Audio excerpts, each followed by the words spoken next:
Un principe qui est universel, la Déclaration universelle des droits humains, dans son article 13, dit que toute personne a le droit de quitter son pays.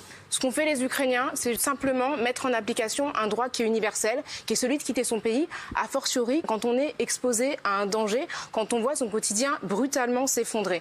Je suis très heureuse qu'à l'occasion, malheureusement, de cette guerre, tout le monde ait compris que lorsqu'on était exposé à une situation de danger immédiat, on avait besoin de s'exiler et de migrer. Et qu'en France, aujourd'hui, 79% des Français considèrent qu'on doit accueillir les Ukrainiens, que l'Union européenne ait mis en place un dispositif d'urgence sur la base d'une directive de 2001 pour protéger les Ukrainiens. Ce que je regrette, c'est que cette directive qui existe depuis 2001 n'ait pas été mise en application avant.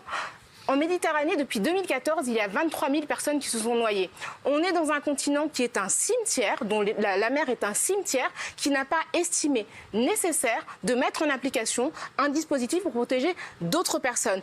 En 2015, quand les Syriens sont partis de Syrie dans les mêmes conditions, 68% des Français étaient opposés à leur accueil. Je pense qu'il y a dans cela ce qu'on appelle le privilège blanc. Je pense qu'il faut que des corps blancs expérimentent la douleur de l'immigration pour qu'enfin on éprouve de la compassion et de l'empathie. Quand des Noirs, des Arabes, des musulmans sont exposés à la douleur, on considère que c'est une situation normale et acceptable. Et c'est malheureux, mais je pense qu'il a fallu que des Blancs européens souffrent pour qu'on comprenne que immigrer, c'est un droit humain qui doit être accordé à tout le monde de la même manière. Et j'espère vraiment que cette crise ukrainienne va ouvrir les yeux de tout le monde et va faire que chaque Français et chaque Française sera en empathie avec toute personne qui souffre d'où qu'elle vienne.